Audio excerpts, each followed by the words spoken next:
Hello and welcome to Haunted by the Past. In this episode, we're going to be talking about something called crisis apparitions. I'm going to be sharing with you a story that my uncle had that could be classed in that category, and also a story I read in an interesting book recently. I hope you enjoy. Thanks for listening.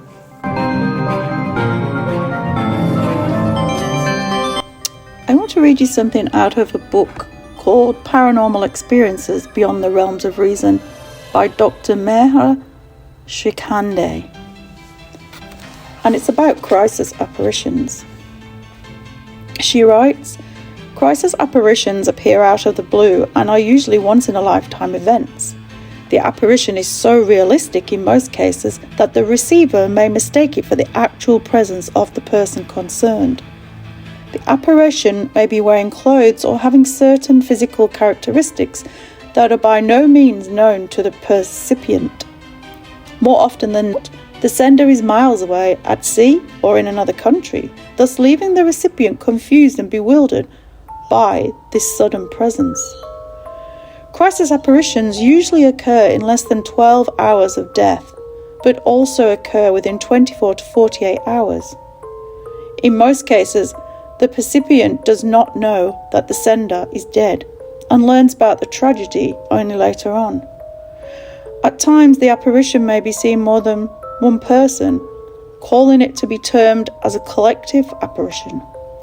The apparition may try to communicate with the percipient in some way by means of a look, touch, or even speech. This story comes from the book by Glenn Williams, A Haunting Place. It is the year 2014. Julian Jones, a hair and makeup artist, said to have a supernatural gift. Julian's most recent 2014 visitation was from his former partner. And I quote, "My ex-partner just popped into my head." Julian hadn't seen him for 4 years. He immediately felt the need to call him. However, after several attempts to make the call, he felt silly, having not been with him for 4 years, so decided not to. Later that afternoon, Julian was painting his laundry walls when he suddenly saw his ex appear on the wall, and I quote, "standing there from his chest up and just looking straight into my eyes." It was like someone was shooting a high-definition version of him onto my gleaming white wall. I was in total shock. The look in his eyes was so intense. I could physically see him, yet he was transparent. A stunned Julian then left the room and went upstairs to clear his head. He went to make a cup of tea. Later, Julian returned to the laundry and he was there again. And I quote, "His eyes were more intense, staring as if to say, 'Take note of what you are seeing.'" Julian freaked out. So he washed his brushes and put them away. But the next morning, his phone rang at 6:15 a.m. It was a female friend. She said, I quote, "Jules, I think your ex-partner might be a missing person." Apparently, on the news, there was a report on ABC of a missing person showing the image of Julian's ex. Julian's ex had left his mother's house on the 9th of October 2014. The last sighting was the 10th of October. They assumed he had been murdered. His car was found on Picton Road, New South Wales, when he was originally from Victoria. Then Julian started getting visions of his ex being hit over the head and believed he was seeing him being murdered. Later, when in his bedroom, Julian says, I quote, "I sat down on my mattress and I swear I heard my ex say, 'Jules, I'm dead.'" Julian thought it was just the springs in the mattress, but again he heard it, "Jules, I'm dead." His mother, also a sensitive, was staying with him and asked if she had spoken, thinking it was his mother speaking, but she hadn't. Julian told his mum what he heard, and it was then that they both faced the fact that Attila, his ex, was dead. A news report from 9newsand.com in 2017 stated that Attila was still missing. He decided to go on a road trip from Melbourne to New South Wales. He'd first made a distress call to his mother in Avondale Heights, as he suffered from anxiety and wasn't in a good frame of mind. It's reported he rang his mother from Sydney to say he was on his way home and was getting something to eat first. But tragically, he never made it home. When his car was found, all his belongings still remained inside. Police searched bushland, but a body was never found. Sadly, Attila remains missing to this day. And you can go on the missing persons website, and he is still on there, and he's still missing. It's very sad, and it's 2023, 9 years ago now. Could that have been Attila's apparition on the wall, letting Julian know that he was dead? What do you think? Have you had anything like that before? Let me know in the comments.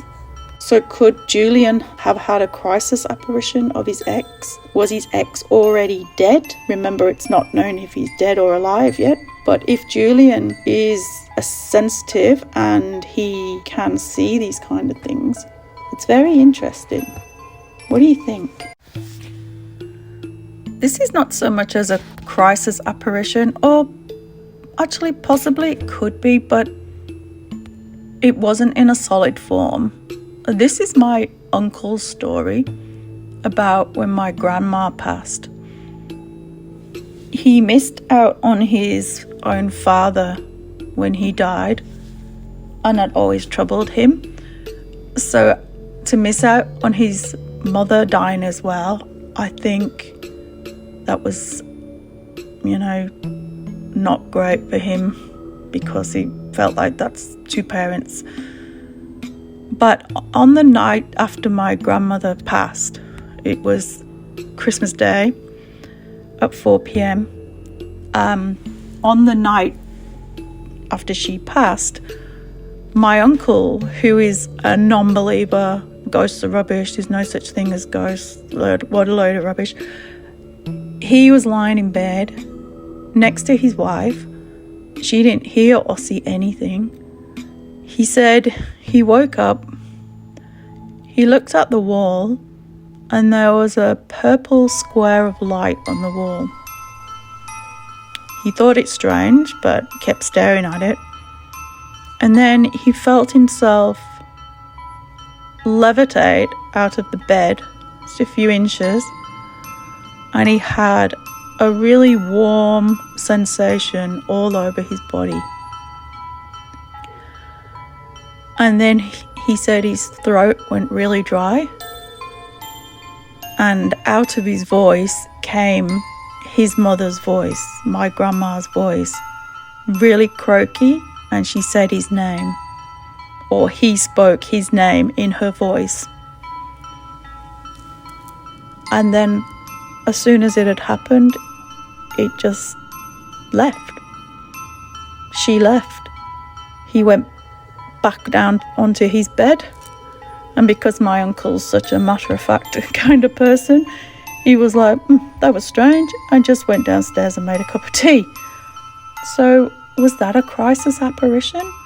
Because he missed his mother's final minutes, and she felt the need to go and comfort him and said, it's okay.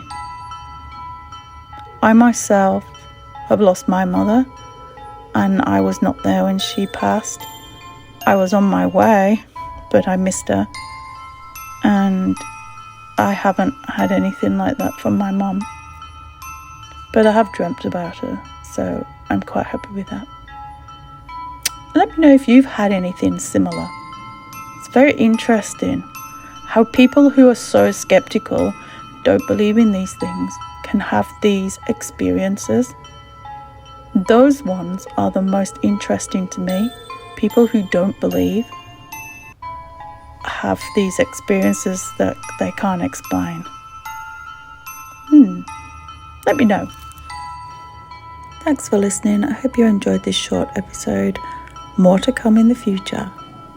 Bye. Stay spooky.